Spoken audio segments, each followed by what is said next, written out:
Assalamualaikum, halo teman-teman, welcome back to my YouTube channel. Balik lagi di channel aku, Sally Imida.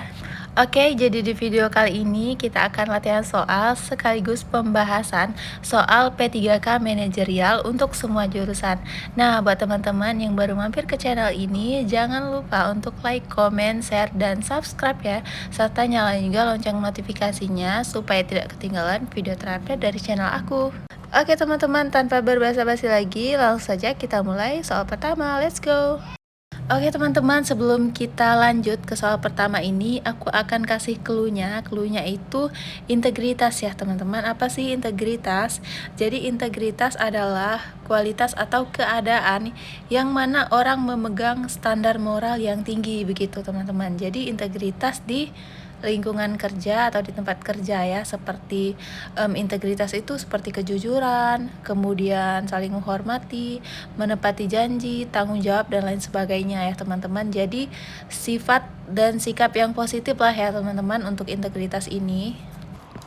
Oke teman-teman, kita ke soal pertama. Di kantor Anda menemukan beberapa inventaris kantor yang rusak dan hanya Anda yang mengetahuinya. Bagaimana sikap Anda? Poin A, saya diam saja karena saya bisa dituduh sebagai pelaku kalau melapor. B, saya akan memberitahu rekan saya.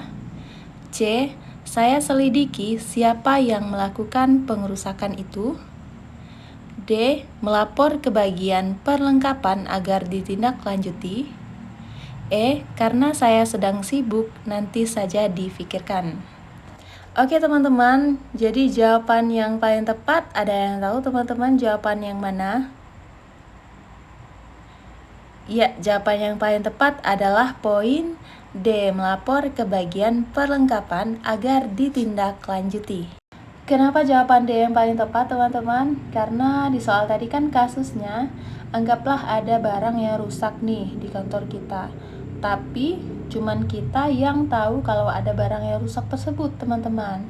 Nah, jadi gimana sikap kita itu sebaiknya gimana ya kalau ada yang rusak tadi? Jadi yang tepat itu kita harus melaporkan, karena ketika kita melihat kita harus tanggung jawab juga ya teman-teman. Soalnya kan rekan kerja lain kan tidak ada yang tahu. Jadi lebih baik kita laporkan supaya barang tersebut bisa ditindaklanjuti, bisa dibenarkan teman-teman. Jadi kita laporkan ke bagian perlengkapan. Ya teman-teman, begitulah untuk soal pertama. Kita lanjut ke soal kedua. Untuk soal kedua ini masuk ke aspek kerjasama ya teman-teman. Jadi kita lanjut ke soalnya. Suatu hari di daerah Anda diadakan musyawarah untuk menentukan hari kerja bakti membersihkan selokan di sekitar lingkungan Anda. Ada yang usul hari Minggu dan ada yang usul hari Sabtu. Anda usul hari Sabtu karena hari Minggu ada acara keluarga. Akan tetapi, usulan Anda tidak diterima. Sebagian besar warga ingin hari Minggu. Akhirnya, kerja bakti diputuskan hari Minggu. Sikap Anda adalah pilihan A, tetap teguh pendirian, melaksanakan kerja bakti pada hari Sabtu. B, meminta maaf karena tidak bisa mengikuti gotong royong. C, mengikuti kegiatan kerja bakti setelah acara keluarga. D, menunda acara keluarga dan mengikuti kerja bakti. E, ikut acara keluarga karena hari kerja bakti bisa kapan saja. Baik teman-teman, jawaban yang paling tepat itu adalah poin D, menunda acara keluarga dan mengikuti kerja bakti. Oke teman-teman, jadi untuk soal nomor 2 ini kan lumayan panjang ya soalnya. Jadi intinya itu pendapat kita itu tidak diterima karena sebagian besar warga itu inginnya hari Minggu ya teman-teman kerja baktinya. Jadi jelas dong, karena ini kan musyawarah, jadi harus memilih suara terbanyak ya teman-teman. Jadi fix lah nih hari Minggu mereka mau kerja bakti ya. Nah, untuk jawabannya paling tepat tadi kan poin D ya teman-teman. Kita tunda dulu acara keluarga karena di soalnya tadi kan tidak dibilang kalau acara keluarganya ini genting atau darurat gitu teman-teman. Jadi nggak apa-apa, bisa kita tunda dan mengikuti kerja bakti. Karena kerja bakti ini kan dominan tidak setiap hari ya teman-teman, jadi ada jadwal tertentunya. Jadi kita kerja bakti dulu, baru setelah kerja bakti kan kita bisa melanjutkan lagi ya teman-teman acara keluarga yang mau kita lakukan tadi. Oke teman-teman, kita lanjut ke soal berikutnya. Jadi untuk soal ketiga ini masuk ke aspek komunikasi ya teman-teman. Tentunya kita harus bisa berkomunikasi entah itu dengan atasan atau dengan rekan kerja ya teman-teman di lingkungan kerja. Baik, kita lanjut ke soalnya. Saat Anda dituduh dan dimarahi oleh atasan, sedangkan hal tersebut tidak sesuai dengan keadaan sebenarnya, yang akan Anda lakukan adalah A. Menanggapi pertanyaan dari siapapun tentang isu-isu tersebut. B. Saya akan berusaha menemukan penyebar isu-isu itu dan membuat perhitungan dengannya. C. Saya akan membiarkannya saja karena nanti juga akan hilang dengan sendirinya. D. Berusaha menjelaskan keadaanku yang sebenarnya. E. Meminta pertimbangan teman dekat saya. Oke teman-teman, jawaban yang paling tepat adalah poin D. Berusaha menjelaskan keadaanku yang sebenarnya. Oke teman-teman, jadi untuk soal ketiga ini intinya itu miskomunikasi ya antara kita dan atasan yang pasti. Nah, jadi kita itu dituduh dan dimarahi dan tidak sesuai dengan keadaan yang sebenarnya. Jadi benar-benar dituduh ya teman-teman. Nah, apa sih yang harus kita lakukan ya teman-teman? Ketika terjadi miskomunikasi seperti ini, tentu kita harus berusaha dulu untuk menjelaskan teman-teman, menjelaskan keadaan yang sebenarnya itu seperti apa. Jadi setelah kita selesai menjelaskan itu kan selesai ya teman-teman. Jadi atasan kita juga tahu apa yang terjadi sebenarnya dan permasalahan tersebut bisa terselesaikan tentunya ya teman-teman, tidak terjadi salah paham lagi. Nah, jadi teman-teman harus berusaha menjelaskan karena ini kan masuk ke aspek komunikasi ya teman-teman. Jadi harus bisa komunikasi apalagi kita dan atasan ya. Kita lanjut ke soal keempat. Nah, soal keempat ini masuk ke aspek orientasi pada hasil ya teman-teman. Jadi, orientasi pada hasil itu adalah kemampuan mempertahankan komitmen pribadi yang tinggi untuk menyelesaikan tugas, dapat diandalkan dan bertanggung jawab. Nah, jadi kita lanjut ke soalnya ya teman-teman. Rina dan ketiga rekannya diberi tugas mendadak dari atasan dan harus diselesaikan pada waktu 2 hari. Pada saat deadline, ia sebenarnya sudah bisa mengumpulkan pekerjaannya kepada atasan. Namun ternyata ketiga rekannya yang lain belum menyelesaikan tugasnya, sehingga membuat Rina ragu untuk mengumpulkan tugasnya. Apa yang harus Rina lakukan? Poin A. Segera menyerahkan pekerjaannya tanpa bergabung pada rekan yang lainnya. B. Lebih baik menunggu rekan kerja lain untuk menghindari anggapan tidak setia kawan. C. Menunggu rekan kerja lain baru menyerahkan pekerjaan agar terlihat kompak. D.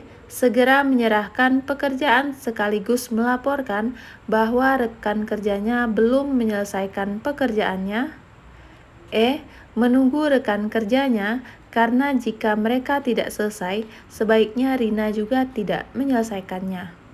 Oke teman-teman, jadi untuk soal keempat ini lumayan panjang ya soalnya, tetapi singkatnya itu Rina itu sudah selesai ngerjain tugasnya, sedangkan yang belum itu teman-temannya saja. Jadi Rina itu bingung mau ngumpul duluan atau mau nunggu teman-temannya tadi yang belum itu. Nah, kita cari aja jawaban yang menyelesaikan tugas dengan tuntas ya teman-teman dan dapat diandalkan. Jadi jawaban yang paling tepat itu adalah poin A. Segera menyerahkan pekerjaannya tanpa bergabung pada rekan yang lainnya. Jadi kan kita dikasih tugas. Nah, untuk orientasi pada hasil ini kita harus selesaikan tugas yang diberikan gitu teman-teman. Jadi enggak nunggu teman-teman yang belum tadi, karena jika kita menunggu teman-teman kita yang belum, jadi kan tugas kita itu terhambat dan kita tidak bisa menyelesaikan tugas itu sesuai waktu juga ya teman-teman. Jadi harus cari jawaban yang menyelesaikan tugas dengan tuntas. Baik teman-teman, kita lanjut ke soal terakhir. Baik teman-teman, untuk soal kelima ini masuk ke aspek pelayanan publik. Jadi kita ASN itu sebagai pelayan publik atau pelayan masyarakat ya. Jadi carilah nanti jawaban yang kita melayani masyarakat itu dengan baik ya. Nah, kita lanjut ke soalnya ya teman-teman. Gina bekerja pada posisi sebagai penjaga yang mengatur antrian pendaftaran poli digital. Rumah sakit baru saja mengaplikasikan teknologi pendaftaran pasien yang baru dengan menggunakan komputer.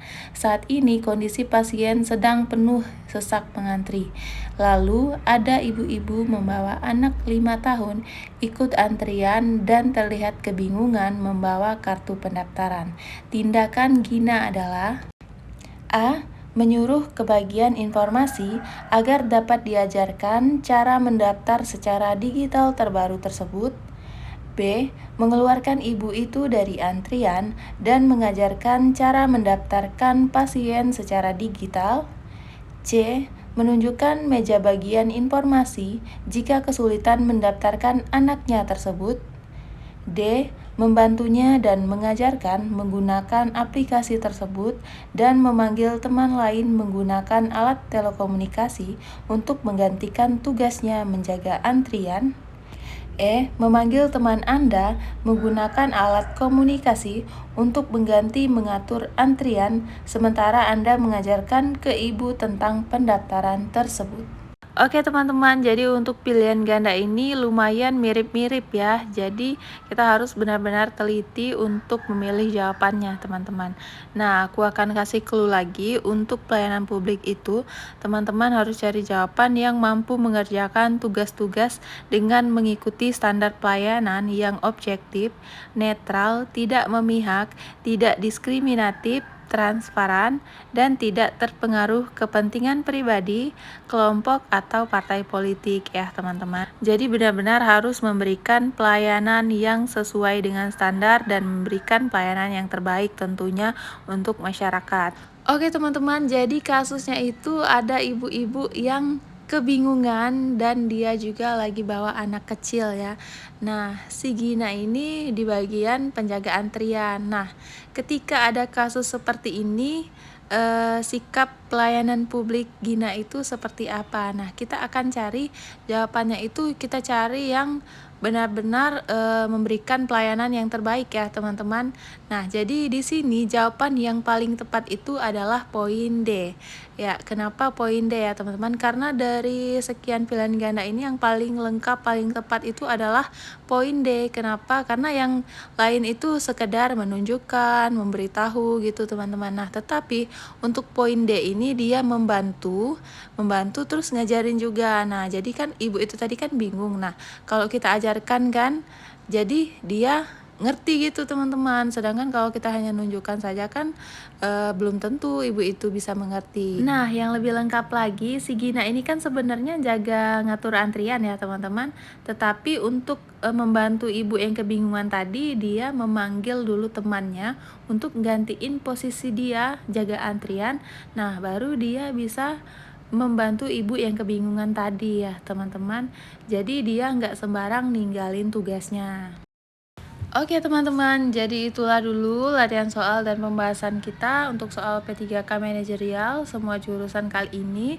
Semoga video ini bisa membantu dan bermanfaat buat teman-teman sekalian. Jangan lupa untuk like, comment, share, dan subscribe channel ini serta nyalain juga lonceng notifikasinya ya teman-teman supaya tidak ketinggalan video terupdate dari channel aku. Terima kasih banyak buat teman-teman yang sudah subscribe channel aku dan sudah nonton video ini sampai habis. Thanks for watching, see you on my next video. Wassalamualaikum warahmatullahi wabarakatuh, bye bye. Damn.